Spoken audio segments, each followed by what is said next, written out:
यो मुलुकमा नाकाबन्दी भएको छ, बाहिरबाट तेल आएको छैन, बाहिरबाट ग्यास आएको छैन र ठप्प छ भनेर भनिन्छ। म 4 दिन अगाडि काठमाडौँ गएको थिएँ। 1-1.5 घन्टा जति गाडी बढी भएर जाम भयो। तेल आइराखेको छ, गाडी कम भएको छैन। हामीले देखेका छौँ हाम्रै बजारमा पनि तपाईँको गाडी कम छैन। तर त्यो पैसा न त जनताको पकेटमा रह्यो न सरकारको ढुकुटीमा गयो, त्यो तस्करहरूको पकेटमा गएको छ। यो दिशामा मुख्य सचिवजीको ध्यान जाओस्, कडाइका साथ कालाबजारी र यो तस्करी नियन्त्रण होस्। जनताको यो समस्या कमसेकम मुलुकभित्र आएको छ भने जनताले सुपथ मूल्यमा त्यो उपलब्ध हुनु पर्यो। कुराकानीले उखान टुक्काले मात्रै जनताको पेट भरिँदैन। त्यसकारण सजिलोसँग उपलब्ध गराउनको लागि आफ्नो निकायका सबै संयन्त्रलाई सबैलाई तपाईँको कडा निर्देशन हुनको लागि म मुख्य सचिवजीसँग अनुरोध गर्न चाहन्छु। र अब चितवन सरकारले घोषणा गरे पनि नगरे पनि एउटा शैक्षिक नगरी, एउटा स्वास्थ्य नगरी, मेडिकल सिटी, एउटा पर्यटकीय नगरीको रूपमा विकसित भएर गएको छ। त्यसकारण यसको विकासको लागि नेपाल सरकारको तर्फबाट यो विशेष चितवन जिल्ला भनेको विशेष जिल्ला, धेरै जिल्लाबाट प्रतिनिधित्व गरेर यहाँ हामी आएर बसेका छौँ। धेरै जिल्लाका दाजुभाइ दिदीबहिनीहरू बसाइ गरेर यो जिल्लामा आएर बसेको हुँदा यो विशेष जिल्ला 76औं जिल्ला भन्ने गरिन्छ बोलचालमा कहिले कता। 75 जिल्ला यहाँ पनि केही मान्छे थिए पहिलेदेखि नै, बाहिरबाट आएर थपिएर यसलाई 76औं बन्यो भन्न खोजिन्छ। त्यसले गर्दा यो विशेष जिल्ला भएको हुँदा नेपालको मेची महाकालीको केन्द्रबिन्दु तपाईँको समेतको नाका पनि यो भएको हुँदा यसलाई सरकारको तर्फबाट विशेष दृष्टि दिइयोस्, त्यस्तो खालको योजना बनोस्। त्यसको लागि मुख्य सचिवजीले पहल गरिदिनको लागि म अनुरोध गर्न चाहन्छु। हामी सांसदका तर्फबाट हामी कराउने, हामीले भन्ने ठाउँमा, हामी राख्ने ठाउँमा, हामीले नीति बनाउने ठाउँमा हामी लागिरहन्छौँ। तर हाम्रो पर्याप्त हुँदैन। मैले अघि नै भनिसकेँ, सरकारको दिमाग पनि हात भनेको पनि कर्मचारी र कर्मचारीको मुख्य मान्छे र थाई सरकारको मुख्य मान्छे भएको हुँदा म मुख्य सचिवजीसँग यो अनुरोध गर्न चाहन्छु, यसको लागि विशेष दृष्टि दिइयोस्।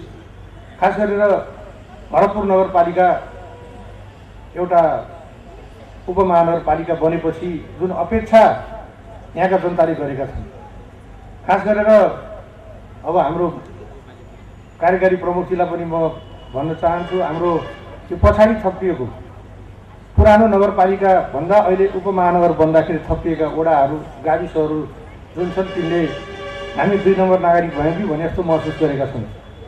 त्यसकारण ती सबै क्षेत्रलाई पनि तिनको विशेष हामी नगरपालिकामा होइन एकैचोटि उपमहानगरपालिकामा गयौँ भनेर जुन खुसी भएका थिए, कमसेकम त्यसको केही आभास त्यहाँका जनताले पाउनुपर्छ। त्यसको लागि विशेष केही सोच बनाइयोस् यो नगरपालिकाबाट पनि। यो योजना तर्जुमा गर्दाखेरि म कार्यकारी प्रमुखजीसँग पनि अनुरोध गर्न चाहन्छु र मुख्य सचिवजीसँग मेरो के अनुरोध छ भने यसलाई चितवनमा, यो चितवनको पनि मध्यभागमै पर्छ, भरतपुर उपमहानगरपालिकामा एउटा रिङ रोड निर्माण गरियो भने त्यो रिङ रोडले तपाईँको धेरै जनताको आवश्यकता, यातायातको जुन असुविधा छ त्यसबाट जनताले राहत पाउनेछन्। त्यसकारण यसलाई एउटा रिङ रोडको लागि केन्द्रीय तहबाट नै विशेष योजना बनोस् भन्ने म अनुरोध गर्न चाहन्छु। यो एउटा पर्यटकीय नगरी पनि बन्दैछ।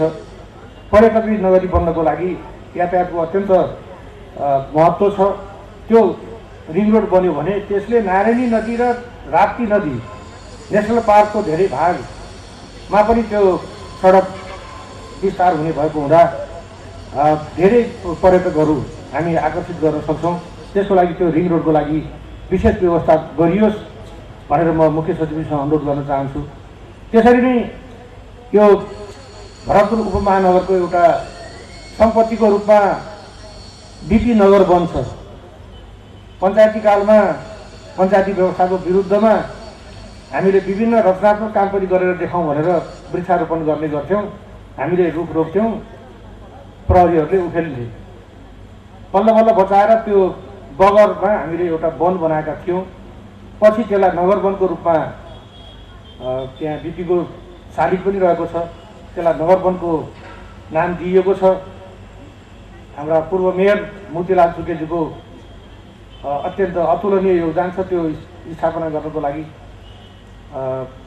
त्यो विशेष एउटा केन्द्र बनोस्, पर्यटकीय केन्द्र बन्नको लागि विशेष योजना होस्, केन्द्रबाट नै त्यसको लागि पनि केही सोच राखियोस् र नगर परिषदबाट पनि नगरपालिकाबाट पनि त्यसको लागि विशेष व्यवस्था गर्न म कार्यकारी प्रमुखजीलाई अनुरोध गर्छु। र त्यसरी नै हाम्रो यो नगरपालिकाको प्रवेश गर्दैखेरि, काठमाडौँबाट प्रवेश गर्दैखेरि बाटोको दायाँपट्टि राजा वीरेन्द्रको बङ्गला दियालो बाङ्ला छ। दियालो बाङ्ला अहिले नेपाल ट्रस्ट अन्तर्गत छ। त्यो नेपाल ट्रस्टबाट यो नगरपालिकालाई जिम्मा दिइयोस्। त्यो सचिव मुख्य सचिवसँग मेरो अनुरोध छ।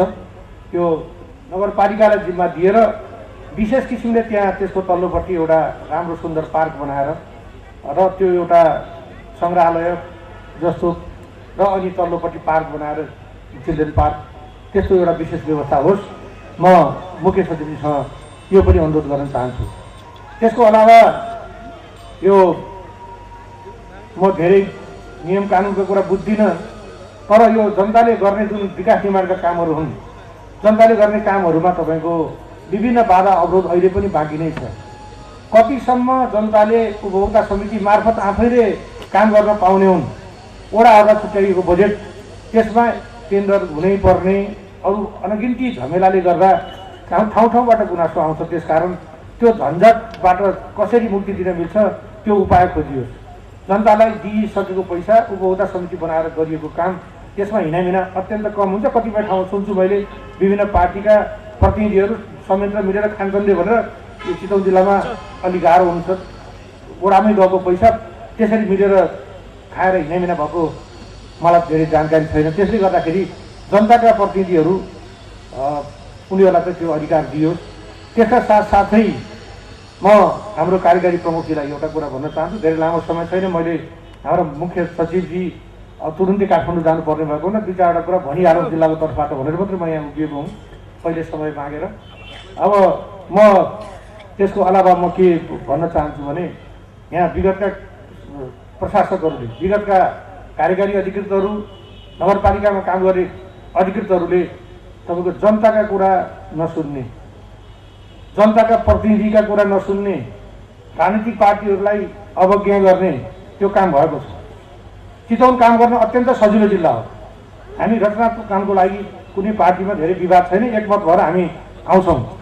तर यो जस्तो असिलो जिल्ला पनि कुनै होइन। विगतका प्रशासकहरू धेरै कतिले यहाँबाट बदनामी खेपेर जानु परेको छ। त्यसकारण म कार्यकारी प्रमुखजीलाई सचेत गराउन चाहन्छु। हाम्रो समस्त सेवा प्रवाह पद्धति र स्थानीय निकायले दिने सेवा प्रवाह पद्धतिका आफ्नै विशिष्टता छन् र यसको अन्योन्याश्रित सम्बन्ध पनि छ। अहिले नगरपालिकाहरू 217 पुगेको छ देशभरि र यो संसारभरि यसरी यो सीमा परिवर्तन गर्ने नयाँ नगरपालिका गठन गर्ने कुरा असाध्यै गाह्रो कुरा थियो। तैपनि निर्वाचित जनप्रतिनिधि नभएको बेला भए पनि यो काम भएको छ र यो असाध्यै महत्त्वपूर्ण काम भएको छ। र त्यो भित्र रहेर यो नगरपालिकाबाट केही भूगोलको विस्तार, जनसङ्ख्याको थप जनसङ्ख्या र अरू स्रोत साधन सहित केही त्यो ठाउँमा पनि पक्कै थियो यो उपमहानगरपालिका हुन पुगेको छ। त्यस अर्थमा म यहाँका उपमहानगरवासीहरूलाई बधाई र शुभकामना दिन चाहन्छु। मैले धेरै लामो कुरा गर्नुभन्दा पनि म अलिकति यहाँ धेरै कुरा आयो, समस्या छन् भन्ने कुरा आयो र यहाँको बजेटको स्थितिबाट म अलिकति मैले थोरै विश्लेषण गर्न चाहन्छु। संसारमा नगरपालिकाहरू स्थानीय करका पर्याय भनिन्छ। स्थानीय करको सम्भाव्यता भनेको नगरपालिकामै हुन्छ भनिन्छ। आफ्नो स्रोतबाट अझ यस्ता खालका ठुला नगरपालिका, उपमहानगरपालिकाहरूले त खर्चभन्दा आम्दानी धेरै गरेका अवस्थाहरू पनि अरू देशमा छन्।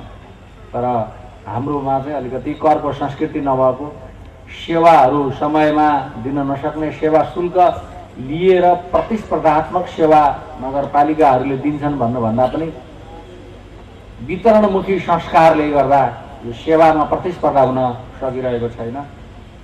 यो नगरपालिका उपमहानगरपालिकाको स्वायत्ततालाई हेर्दा पैसा बिनाको स्वायत्तता काम लाग्दैन।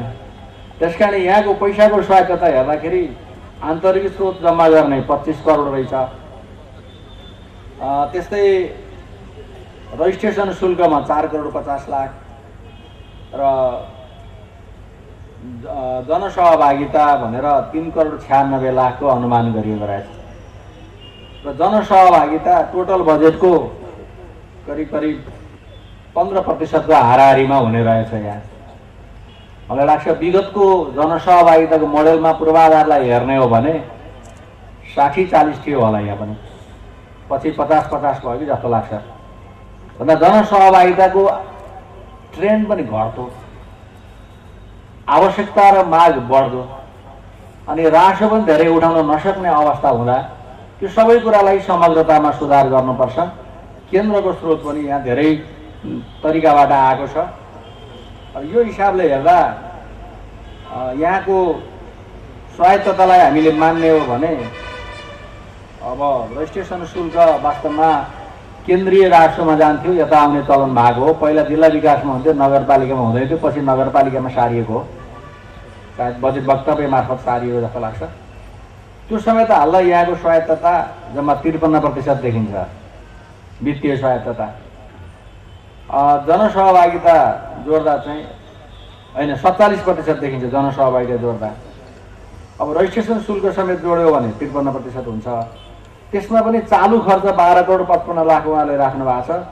त्यो जोड्यो भने, त्यसलाई घटायो भने यहाँको वित्तीय स्वायत्तता 34.19% देखिन्छ मोटामोटी। भनेको 100वटा कुरा यहाँहरूले माग्नुभयो भने 34वटा कुरा दिन सक्ने अवस्थामा नगरपालिका रहेछ, उपमहानगरपालिका भन्ने मोटामोटी अनुमान चाहिँ आउँछ। त्यसैले हामीले हाम्रा मागहरूलाई प्राथमिकीकरण चाहिँ राम्रोसँग गर्नु पर्यो। सहभागितामूलक योजना तर्जुमा पद्धति छ, बजेट विनियोजन गर्ने जुन स्थानीय निकायको स्रोत परिचालन कार्यविधिले थुप्रै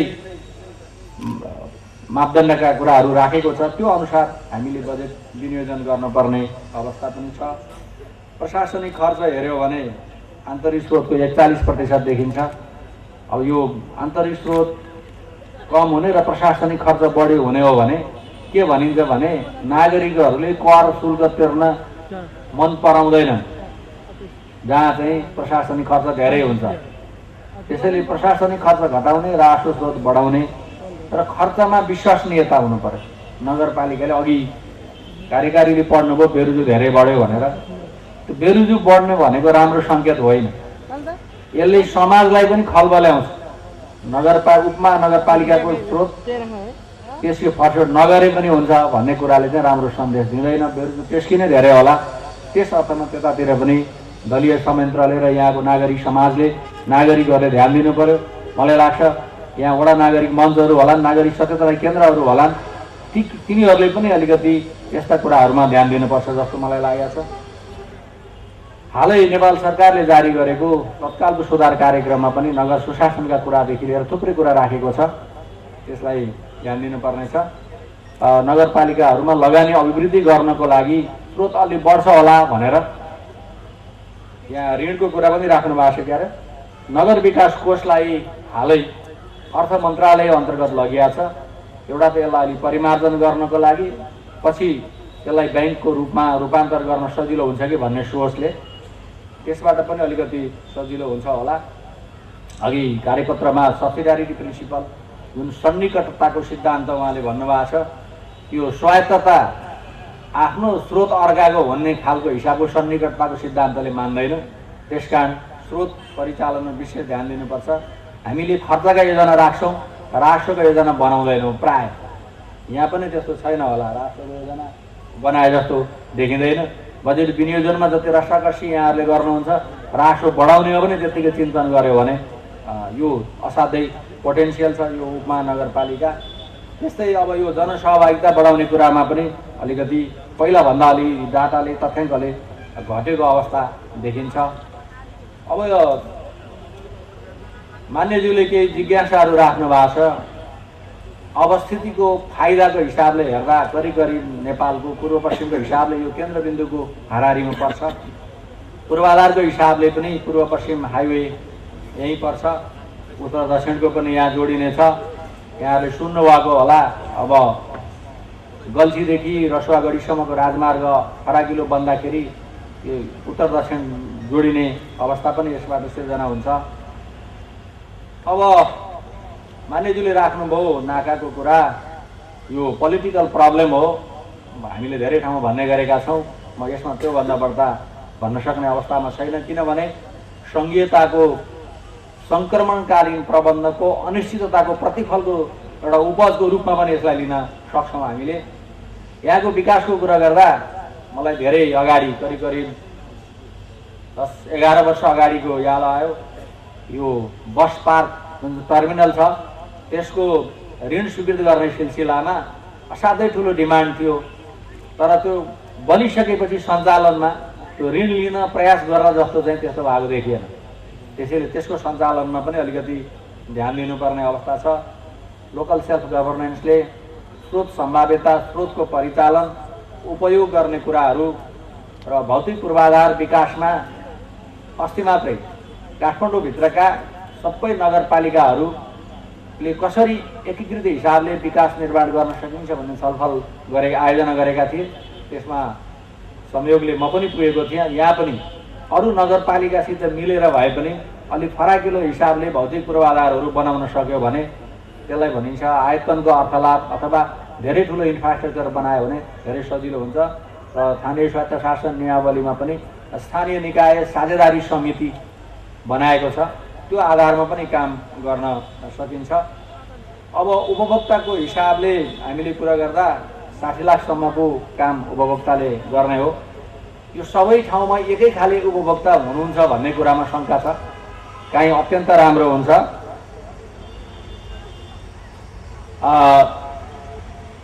त्यो आधारमा कार्यविधि र निर्देशिकाहरू चाहिँ बनाइएको छ। अब प्रसङ्ग आयो जनताको कुरा नसुन्ने कर्मचारी, अब संयन्त्र, दलीय संयन्त्रका कुरा सुन्नुपर्ने बाध्यता पनि होला, त्यो तपाईँहरूले जान्नुहुन्छ। तर यसको समाधान चाहिँ स्थानीय निकाय हो। हामीले स्थानीय निकायको निर्वाचन हुनुपर्छ भनेर धेरै ठाउँमा भनेका छौँ, लेखेका छौँ, तर दलीय संयन्त्र र राजनीतिक दलले त्यो रूपमा यी समस्याको निराकरण गर्न त्यो चाहिन्छ भनेर त्यति धेरै आवाज उठाइरहेको देखिँदैन। त्यस हिसाबमा मान्यज्यूहरूलाई र राजनीतिक दलका प्रतिनिधिज्यूहरूलाई र प्रमुखज्यूहरूलाई म आग्रह गर्न चाहन्छु, यो धेरै ढिलो भइसकेको छ। मेयर भएको भए अथवा निर्वाचित वडाध्यक्ष भएको भए जनताका आवाजहरू सुन्ने कुरामा धेरै सकारात्मक संस्थागत व्यवस्था हुन सक्थ्यो। त्यस हिसाबमा हामीले त्यतातिर ध्यान दिनुपर्छ। अघि मान्यज्यूले भन्दै हुनुहुन्थ्यो क्यान्सर हस्पिटलको कुरा, मलाई याद छ, संयोग परेको हो, म विज्ञान प्रविधि सचिव हुँदाखेरि हामीले करिब 10-11 करोडको सामानहरू यहाँ चाहिँ यो आइएबाट चाहिँ पठाइएका थियौँ। थाहा छैन अहिले कसरी भएको छ। त्यसैले यस्ता खालका स्ट्राटेजिक महत्त्वका कामहरू र विशेष सेवा दिने निकायहरू प्रभावकारी हुनुपर्छ। र यहाँ ती कुराहरूमा तलबाट समन्वय भएर आयो भने नीतिगत समन्वय र सहजीकरण गर्ने मैले प्रतिबद्धता पनि व्यक्त गर्न चाहन्छु। मलाई एउटा प्रश्न आछ, वडा नागरिक मञ्चको बजेटमा के हुन्छ भनेर। वडा नागरिक मञ्चहरू बजेट विनियोजन गर्न बनाइएको होइन, त्यसलाई हामीले भनेका थियौँ डिमान्ड साइड स्ट्रेन्थेनिङ, माग पक्ष सबलीकरण। निर्वाचित जनप्रतिनिधि नभएको बेलामा जनताका मागहरू नगरपालिकासम्म नै अघि मान्यज्यूले भन्नुभयो जस्तो आउन गाह्रो होला भनेर वडा नागरिक मञ्च बनाइएको। त्यसकारण बजेट विनियोजन भन्दा पनि मोरल प्रेसर हो र चाहिने योजनाको माग गर्ने कुराहरू मात्रै त्यसमा राखिएको हो र सामाजिक परिचालनका कम्पोनेन्टहरू त्यसमा जोडिएका थिए पहिला। मलाई लाग्छ अहिले पनि फेरिएको छैन, किनभने यो सबभन्दा गठन गर्ने बेलामा म यो प्रोग्रामको कार्यक्रम निर्देशक थिएँ।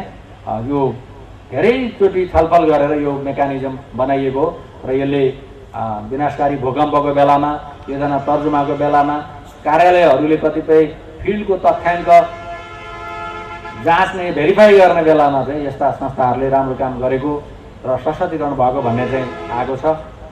फेरि पनि यो उपमहानगरपालिका असाध्यै स्रोत साधन उपयोग गर्न सक्ने सम्भाव्यता रहेको उपमहानगरपालिका हो। त्यसको उपयोगमा विषयगत कार्यालयहरूसित पनि अब बिस्तारै पहिलाभन्दा समन्वय बढाउनु पर्ने अवस्था छ। किनभने पहिला गाविस हुन्थे, गाविसमा विषयगत कार्यालयको बढ्ता सम्पर्क हुने चलन थियो। अब नगरपालिकासित पनि विषयगत कार्यालयहरूले बढ्ता साझेदारीतिर जानुपर्ने, समन्वय गर्नुपर्ने अवस्था छ। मलाई लाग्छ दलीय संयन्त्रले विषयगत कार्यालयहरूसित पनि यो समन्वय गर्नुभएकै होला। अझ प्रभावकारी ढङ्गले गर्नुभयो भने जिल्लामा आउने स्रोत नगर परिषदले हुन त यहाँ विषयगत कार्यालयका पनि आउनुपर्ने हो। विषयगत कार्यालयका के कार्यक्रमहरू छन् भन्ने यहाँ आएको छैन। त्यो समेत राख्दाखेरि सायद बजेट बढ्न सक्छ, वित्तीय स्वायत्तताको भार पनि बढ्न सक्छ होला। त्यतातिर पनि हामीले ध्यान दिनुपर्नेछ। धेरै लामो समय लिन अलिकति समयको सीमितता भएको कुरा पनि छ र मैले आफूले राख्नुपर्ने कुराहरू राखिसकेँ र नीतिगत हिसाबले हामीले सहयोग गर्ने कुरा मलाई लाग्छ। यहाँ निर्वाचन क्षेत्र पूर्वाधार विशेष कार्यक्रमको पनि यहाँ बाँडफाँड भएर आइडिया भए राम्रो हुन्थ्यो। त्यो आइसकेको रहेछ। त्यताबाट पनि केही रकम चाहिँ यो नगरपालिका क्षेत्रमा, उपमहानगरपालिका क्षेत्रमा आउन सक्छ। त्यसैले अहिले तलतिर रिसोर्स दिने, स्थानीय तहमा वित्तीय स्वायत्तता दिने कुराहरू मान्यज्यूहरूले खास गरेर संहिताको कार्यान्वयनमा पनि विशेष ध्यान दिनुपर्ने अवस्था छ। किनभने अहिले स्वायत्त शासन ऐनले दिएको अधिकारभन्दा केही कम अधिकार चाहिँ संविधानले चाहिँ स्थानीय निकायले प्रस्ताव गरेको छ, दिएको छ, स्वीकृतै गरिसकेको छ। त्यस हिसाबले पनि त्यतातिर पनि ध्यान दिनुपर्ने हुन्छ। यति भन्दै पुनः यो अवसर दिनुभएकोमा नगरपालिका परिवारलाई धन्यवाद दिँदै यो उपमहानगरपालिकाको खास गरेर यो सन्दर्भमा मलाई भन्न मन लागेको छ, नयाँ गाभिएका गाविसहरू जुन नयाँ वडाहरू छन् त्यो क्षेत्रको विकास र स्वाभाविकमा नगरपालिका भएको क्षेत्रको विकास चाहिँ जबसम्म समान हुँदैन तबसम्म स्रोत साधन अथवा रासो परिचालन चाहिँ बढ्न गाह्रो हुन्छ। यो यस्ता मर्जर हुँदा मिसिँदा संसारभरि नयाँ क्षेत्रलाई प्राथमिकता दिनुपर्ने चलन हुन्छ। त्यसै अनुसार बजेट विनियोजन भएको पनि होला भन्ने मैले विश्वास राख्दै यो उपमहानगरपालिकाको प्रगतिको उत्तरोत्तर प्रगतिको शुभकामना व्यक्त गर्दै मेरो भनाइ टुङ्ग्याउँछु र म बिदा हुन्छु। नमस्कार, धन्यवाद। यो जुन कार्यकारी अध्यक्षले पेश गर्नुभएको बजेट र कार्यक्रम सरस्वती हेर्दा यहाँका धेरै यस्तो आवश्यकताहरूलाई र धेरै यस्तो पक्षहरूलाई समेटेको देखिन्छ। चुनौतीहरू धेरै छन्। यो आम्दानीको जुन अनुमान गरिएका छन् ती अहिलेसम्म भएका अथवा अहिलेसम्म गरिरहेका जुन आम्दानीका स्रोतहरूलाई नै थप व्यवस्थित गर्ने र साथै विभिन्न केन्द्र साथै विभिन्न दात्री निकायबाट र विभिन्न प्रोजेक्ट मार्फत प्राप्त हुनेलाई अनुमान गरिएको छ। र अहिलेको विशेष गरी यो विषम परिस्थितिमा नगरपालिकाबाट आम नागरिकहरूले अथवा नगरवासीहरूले अपेक्षा धेरै बढाएका छन् र विशेष गरी जुन जुन गाविसहरू यस नगरपालिकामा गाभिएका छन् उहाँहरूको त यस्तो स्थिति हेर्ने हो भने यो डबल फर्स्ट भयो जस्तो देखिएको छ। हेर्दाखेरि एकैचोटि गाविसबाट उपमहानगरपालिकामा पुगेको जस्तो देखिएको छ। तर पूर्वाधारको हिसाबले हेर्ने हो भने, सुविधाको हिसाबले हेर्ने हो भने साँच्चै नै कतिपय अवस्थामा धेरै नै अप्ठ्यारो स्थिति र एउटा उपमहानगरपालिका भन्न अलिकति असहज हुने खालको स्थिति छ। यद्यपि यहाँ सम्भावना पनि धेरै बोकेको उपमहानगरपालिका हो। यो भूगोलको हिसाबले पनि, क्षेत्रको हिसाबले पनि र अवसरको हिसाबले पनि। र यसलाई अहिलेसम्म जसरी यहाँका पूर्व राजनीतिक दलबाट प्रतिनिधित्व गर्ने प्रतिनिधिहरूले, वर्तमान राजनीतिक दलका संयन्त्रले र अन्य जुन जनप्रतिनिधिहरू केन्द्रमा जानुभएको छ उहाँहरूले जसरी यसलाई महत्त्व दिनुभएको छ, चाहे योजना निर्माणमा होस् या त्यसलाई कार्यान्वयन गर्नमा, त्यसै गरी आगामी दिनमा पनि सबैको सहयोग र सबैको सदासहताले मात्रै कार्यकारी अधिकृतजीले, कार्यकारी प्रमुखजीले पेश गर्नुभएका जुन योजना र कार्यक्रमहरू छन् ती सफल हुन सक्छन्। त्यसैले मलाई आजको उपस्थितिले के विश्वास छ भने उपमहानगरपालिकाले प्रस्तुत गरेको बजेट र कार्यक्रमलाई अक्षरशः सफलतातिर डोर्याउनलाई सबैले सहयोग गर्नुहुनेछ। स्थानीय प्रशासकको रूपमा र एउटा कार्यालय प्रमुखको रूपमा, प्रमुख जिल्लाधिकारी रूपमा उपमहानगरपालिकालाई म पनि आफ्नो तर्फबाट पूर्ण सहयोग गर्ने प्रतिबद्धता व्यक्त गर्दछु। उपमहानगरपालिकाको सबैभन्दा ठुलो चुनौती अहिले फोहोर व्यवस्थापन छ भन्ने मैले ठानेको छु र सरसफाइ सबैभन्दा ठुलो चुनौतीको रूपमा रहेको छ। ल्यान्डफिल साइटको लागि अहिले स्थानहरू सुनिश्चित भइसके पनि त्यसलाई व्यवस्थित रूपमा सञ्चालन गर्नुमा त्यतिकै चुनौतीको कुरा छ। त्यसमा सबभन्दा पहिलो ध्यान दिन आवश्यक छ यो पूर्व पश्चिम र काठमाडौँबाट आउने क्रसिङमा पर्ने नगरपालिका र सहर भएको कारणले पनि र धेरै पहिलादेखि नै एउटा उदाहरणीय रूपमा रहेको विशेष गरी बिल्डिङ कोड लागू गरेको र अन्य कुराहरू कार्यान्वयन गर्नलाई यो अगुवा नगरपालिका भएको कारणले पनि यस उपमहानगरपालिकाले आफूलाई अन्य क्षेत्रमा पनि विशेष गरी सरसफाइ, बाटोघाटो र भौतिक पूर्वाधारका साथसाथै सामाजिक सुव्यवस्था र सामाजिक न्यायको हिसाबले पनि यसले आफूलाई अब्बल दर्जाको देखाउन आवश्यक छ। त्यसमा चुनौतीहरू धेरै छन्। अहिले हेर्ने भने पनि यहाँका सडकहरू फराकिला सडकहरू छन्। ती सडकहरू धेरै जीर्ण छन्। कतिपय ठाउँहरूमा सहर बजारमा पनि व्यवस्थापन गर्न नसकिने गरी फोहोर मैलाहरू थुप्रेका देखिन्छन्। ढलहरू व्यवस्थित भइसकेका छैनन्। यो कुराहरूलाई आगामी दिनमा नगरपालिकाले उच्च प्राथमिकता दिनेछ उपमहानगरपालिका भन्ने पनि मैले विश्वास लिएको छु। र साथै अहिले जुन भूकम्पपछि नक्सा पास गर्ने कुरा र बिल्डिङ कोडलाई पूर्ण रूपमा परिपालना गर्ने कुरा पनि त्यत्तिकै एउटा कठिन र चुनौतीपूर्ण कुरा नगरपालिकाको लागि उपमहानगरपालिकालाई भएको छ। त्यसमा पनि उपमहानगरपालिकाले जुन केही अगाडि नै यसलाई पास गरिसकेको छ अहिलेका बिल्डिङ कोडलाई पूर्ण रूपमा पालना गर्ने कुराहरूमा त्यसलाई चाहिँ पालन गर्नेछ र क्रमशः यो सहरी क्षेत्र जुन घना सहरी क्षेत्रदेखि लिएर यहाँ नगरपालिकाभित्र रहेका ग्रामीण क्षेत्रहरूलाई समेत एउटा सर्व सुविधा सम्पन्न बनाउँदै जानेछ भन्ने पनि मैले विश्वास लिएको छु। म आजको यस अवसरमा पुनः एकपटक उहाँले पेश गर्नुभएको यो बजेट कार्यक्रमको पूर्ण सफलताको कामना गर्दछु र यसको सफलताका साथसाथै यहाँका नगरवासीहरूले समृद्धिको समेत शुभकामना व्यक्त गर्दै आफ्नो भनाइ यहाँ टुङ्ग्याउँछु। धन्यवाद। नमस्कार।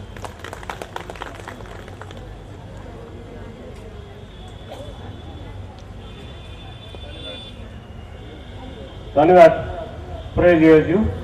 यसपछि